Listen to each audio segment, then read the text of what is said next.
Welcome home to St. Anne's.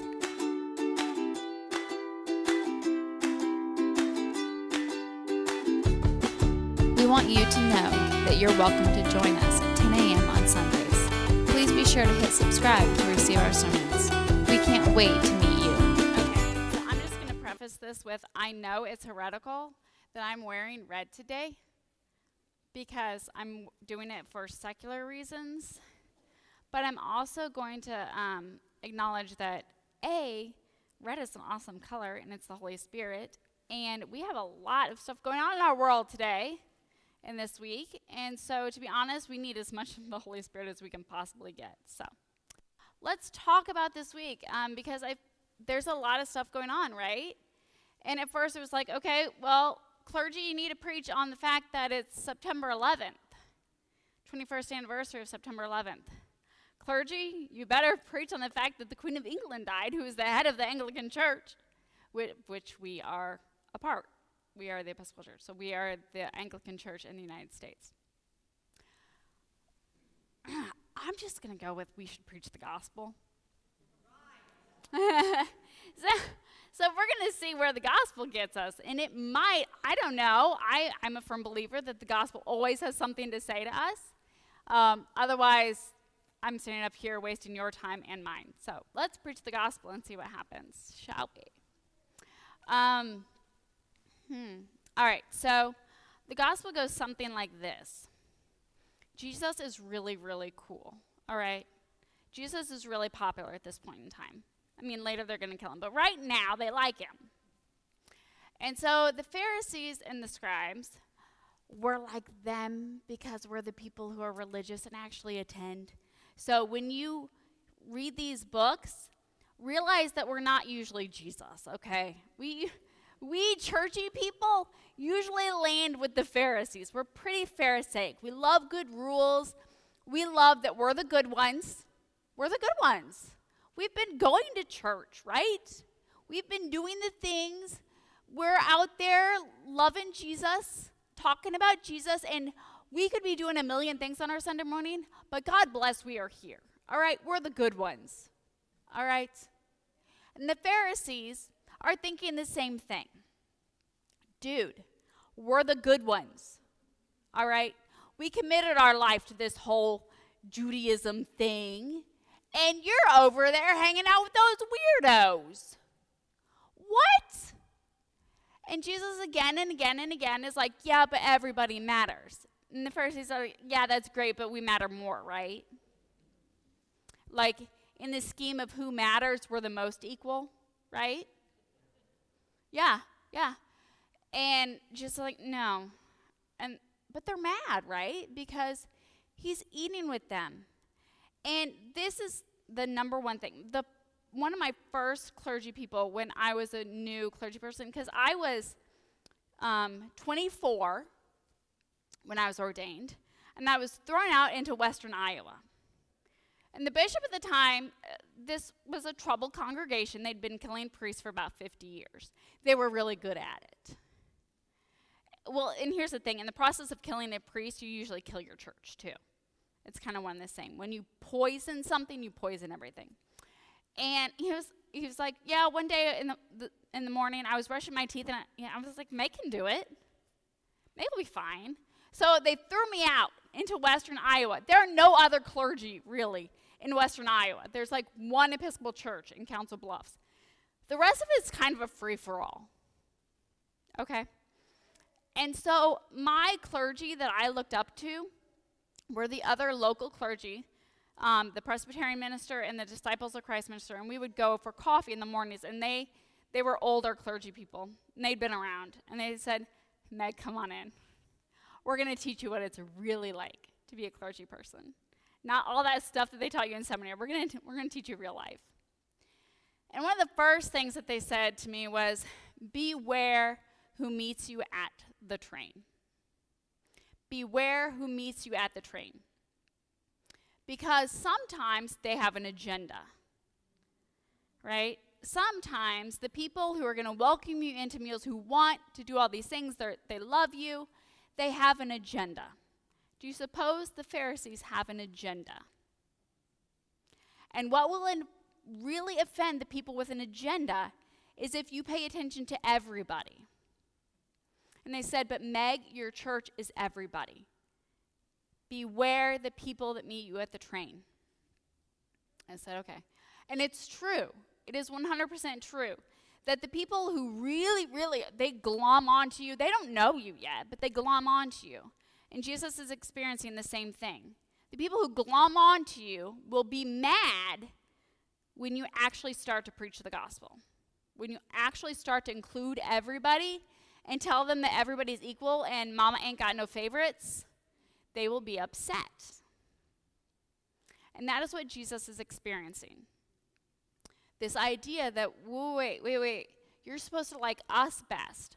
Our opinions matter most. When the Messiah comes, the Messiah is coming for us. We're the people who have followed the rules. And you and I are guilty of the exact same mentality. The exact same mentality. We are all about fair. We are all about fair as long as it benefits us. This is my favorite when students come in and they say to me, I'm real mad at Miss So-and-so or Mr. So-and-so. I said, why are you mad? Well, they're not being fair. They're not being fair. I said, well, what are they doing that you don't feel like things are fair? Well, I got yelled at for doing something wrong, and they don't say something wrong, but it is. I was talking to my friends. I was just talking to my friends, and they yelled at me about it. Okay. But they didn't yell at so-and-so when they were talking to their friends. They didn't yell at them then. I said, well, did you raise your hand when somebody else got in trouble for talking? And you're like, yeah, but I was too. Well, no. That's crazy. That's crazy. Okay, so were you doing something that you weren't supposed to be doing? Well, yeah, but they didn't yell at them for doing something that they shouldn't have been doing. You know what I've realized about humans? We're not looking for fair. We're looking to be the one on top. The Pharisees aren't worried about fair, because you better believe that the Pharisees are doing their own stuff wrong. You and I are doing our own stuff wrong, but we're worried about other people getting something that we're not. And oh gosh, Lord help us if somebody else gets something we don't. And so the lesson that Jesus teaches them, that I love these stories, okay? I love Jesus' parables. But I think it's important for us to understand where these parables, why he's telling them, right? Because he's really saying, hold on. Everybody matters. All the sheep in the field matter. All the coins matter. And we're going to celebrate, especially when some of the coins come home. Can I tell you a story? I work in education. One of the number one rules in education is that you love pens. It's true. It's true. I have favorite pens. You don't ever mess with the teacher's flare pens. You don't do it. There are rules, all right? We have favorite pens. I have favorite pens. Now, my office is full of writing utensils, all right? Because I go down the hallway and I pick up writing utensils. Yeah, all you educators know you did it, or you do it. We pick up all the extras, so that when a kid says, well, I can't do my homework because I don't have a pencil, I'm like, it's good, I got one. Well, I came into your office because I can't do my work. It's fine. It's fine. I've got some. Okay, but this week I lost my favorite pen. This is serious, right? This is serious. Y'all who have favorite pens, you know it's a big deal. I like the gel pens, the colored ones, because they make things happier, right? When I'm writing down all my to-do list, it feels better when it's in purple than in black, all right? Black feels dark and oppressive. Purple is like, woo, I got stuff to do, all right? I got joy in my life. I couldn't find my purple pen. That's a big deal, y'all. And somebody said, it's okay, Meg, here's a pencil. A pencil? A pencil? Anyone here are the worst. They're only good for sketching before you do the real artwork on top. Don't anybody like no pencils? Use a pencil. No. So I spent all day looking for that pen. I wrote my sermon notes with that pen. Because I found my pen, I was so excited. I was so excited I found my pen. Never mind that my office is full of writing utensils. My office here is, my office at home, well, not right now because I'm living with my mom, but she got lots of writing utensils too. My office at work, at school is, I got writing utensils everywhere. But I found my purple pen. And with great joy today, I wrote my sermon notes with it. Because it's exciting. Y'all, you know you do it right. You know you do it right. We lose something and it matters to us. It doesn't matter that it's actually better. It usually isn't better. I can write with anything. Trust me, I'm a writer. I like words. I can write with literally anything. But when something's lost, it suddenly has more worth to us, even though it is not worth more, right? Do you guys get where I'm going with this? You're like, no, I don't. Would you please stop? Jesus' parables are hard enough, and you just made it worse. Sorry. Sorry, not sorry. Y'all, we are those writing utensils. Don't let the world make you think that you're a pencil. You ain't no pencil. You're a gel pen. We all matter. Every single one of us matters. And in this world where we're hurtling on a rock through space and it feels like you are nothing, raise your little paw if you've ever felt like you are nothing. Like, this is pointless. I don't get why I'm doing this. This is ridiculous. We are on a rock hurtling through space. We are barely clinging to it. We don't matter, right? What if I tell you we do? What if I tell you, in the scheme of all of these things, you matter? God knows every hair or lack of hair on your head. I'm looking in the sound booth because he's like, everyone's like, she's looking at me. Because like never mind. That'll get me in trouble later. You matter. I matter. On this rock, hurtling through space that seems chaotic and overwhelming, we matter. God cares. And God feels excited when God finds us. Because sometimes we get lost. What if I tell you we are all the favorite pen? What if I say to you, you matter? In a world right now that is obsessed with loss and chaos and change and all sorts of big, overwhelming things, you matter. Your life matters. Your life changes this little rock that is hurtling through space.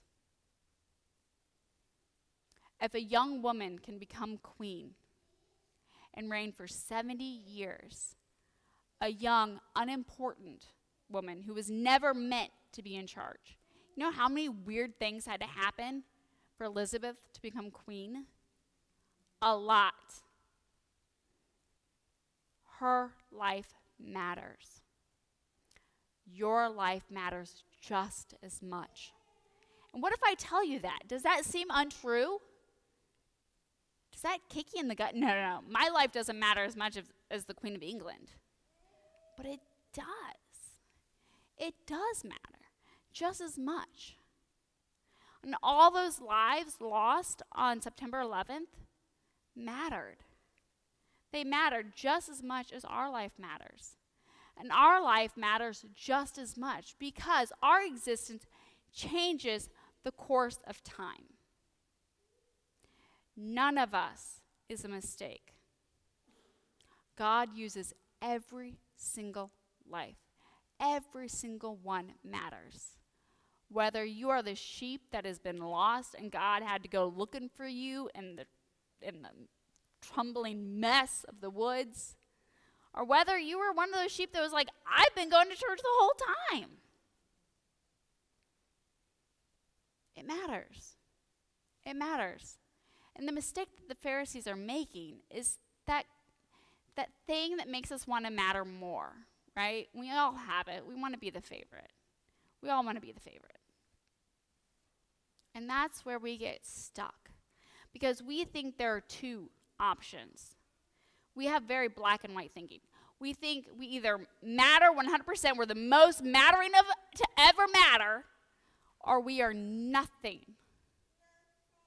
Nothing. That's right. I love when the kids preach for me.